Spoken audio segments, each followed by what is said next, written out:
میں کوشش کرتا ہوں اللہ کا تعارف اللہ کی زبانی، اللہ قرآن میں اپنا تعارف جا بجا کرواتے ہیں۔ اللہ رب العزت فرماتے ہیں اللہ لا الہ الا ہو، اللہ وہ ہے جس کے سوا کوئی معبود نہیں، هو الحی القیوم، وہ زندہ و قائم رہنے والا ہے، لا تأخذہ سنہ، وہ ایسی ذات اور صفات کا مالک ہے کہ اسے اونگ تک بھی نہیں آتی، ولا نوم، نہ اس کو نیند آتی ہے، لہو ما فی السماوات وما فی الارض، اور جو کچھ آسمانوں میں ہے اور جو کچھ ان ساری کی ساری زمینوں میں ہے سب اسی کا ہے۔ من ذا الذی یشفع عنده، کون ہے جو اس کے سامنے کسی کی سفارش کرے، الا باذنہ، ہاں جسے وہ اجازت دے، اور اس اجازت کے سب سے زیادہ حقدار اللہ کے نبی صلی اللہ علیہ وسلم ہوں گے۔ وہ ایسی بڑی ذات کہ قیامت کے دن اس کے سامنے کوئی سفارش بھی نہیں کر سکتا جب تک کہ وہ اجازت نہ دے۔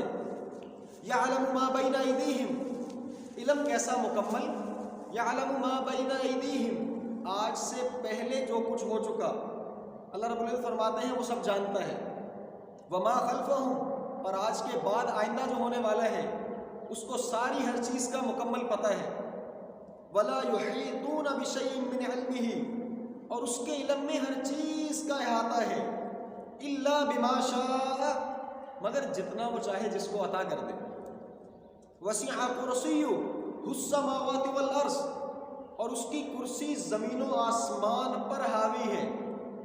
میرے بھائی دوستو بزرگ، اس تشبیہ کو سمجھیے گا، زمین و آسمان کی وسعت ہمیں اندازہ نہیں زمین و آسمان کتنے بڑے ہیں۔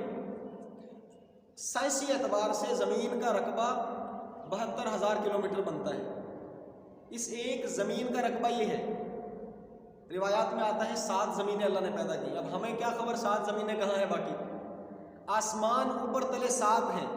اللہ قرآن میں فرماتے ہیں الذی خلق 7 سماوات طباقا، ہم نے اوپر تلے 7 آسمانوں کو بنایا، ہمیں صرف پہلا آسمان نظر آتا ہے جس کی طے ہم دیکھ رہے ہیں۔ اللہ فرماتے ہیں وسع کرسیہ السماوات والارض، اللہ کی کرسی زمین و آسمان پر حاوی ہے۔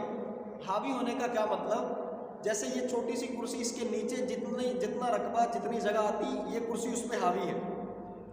اللہ کی ذات زمین و آسمان پر اس کی کرسی حاوی، اللہ کی قسم اللہ کی ذات کرسی قلم ان چیزوں سے پاک ہے۔ اللہ نے یہ تشبیہ دے کر سمجھانے کی کوشش کی کہ وہ کتنی بڑی ذات ہے۔ اب پہلا آسمان، زمین سے پہلے آسمان کی مسافت روایات میں آتا ہے 500 کلومیٹر کا سفر ہے، 500 سال کا سفر ہے۔ پہلے آسمان سے دوسرے آسمان کا سفر 500 سال کا، دوسرے سے تیسرا، چوتھا، پانچواں، چھٹا، 7واں آسمان، زمین سے لے کے 7ویں آسمان تک 3500 سال کا سفر بنتا ہے۔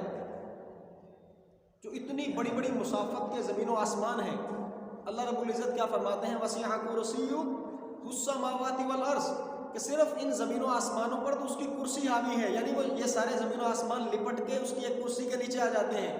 تو آپ اندازہ لگائیں وہ اللہ کی ذات کتنی بڑی ذات ہے۔ ولا یؤودہ حفظہما، اور اللہ کی ذات کو ان چیزوں کی حفاظت تھکاتی نہیں، وہو العلی العظیم، اور وہ عالی شان عظمت والا ہے۔ کون اللہ؟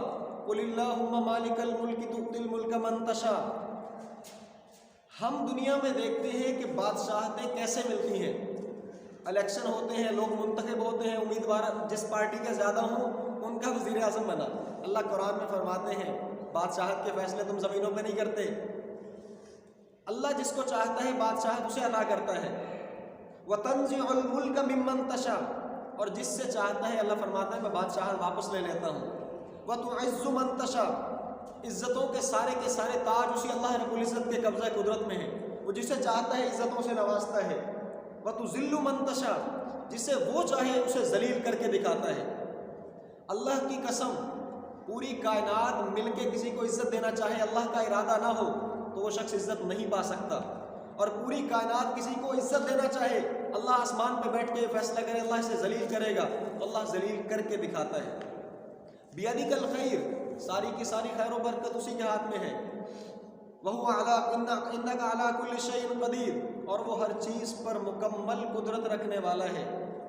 میرے بھائیوں، ہم اس اللہ کی ذات کو پہچانیں، هو الاول، ایسا اول کہ اس سے پہلے کچھ نہیں، هو الآخر ایسا بعد میں کہ اس کے بعد کچھ نہیں، هو الظاہر ایسا سامنے کہ اس جیسا سامنے کوئی نہیں، هو الباطن ایسا چھپا ہوا کہ اس سے چھپا ہوا کچھ نہیں، وهو بكل شيء علیم اور وہ ہر چیز کے بارے میں مکمل علم رکھنے والا ہے، انه علیم بذات الصدور اللہ کہتا ہے تمہارے سینے کے اندر جو بھید ہیں میں وہ بھی جانتا ہوں، ہمارے سینوں کے اندر چھپی نفرتیں، ہمارے سینوں کے اندر چھپی محبتیں، یہ سارے کے سارے راز اللہ رب العزت کو پتہ ہے، انہ یعلم السر واخفی اللہ فرماتا ہے ایک وہ چیز جو سامنے ہے اور ایک وہ چیز جو مخفی ہے، چھپی ہوئی ہے۔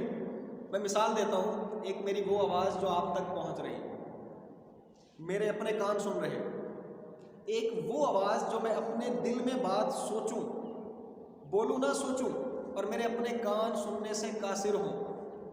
اخفا کا مطلب کہ تمہارے دل کے ارادوں میں جو بات ہوتی ہے میں وہ بھی سنتا ہوں، وہ ایسے کامل علم والا۔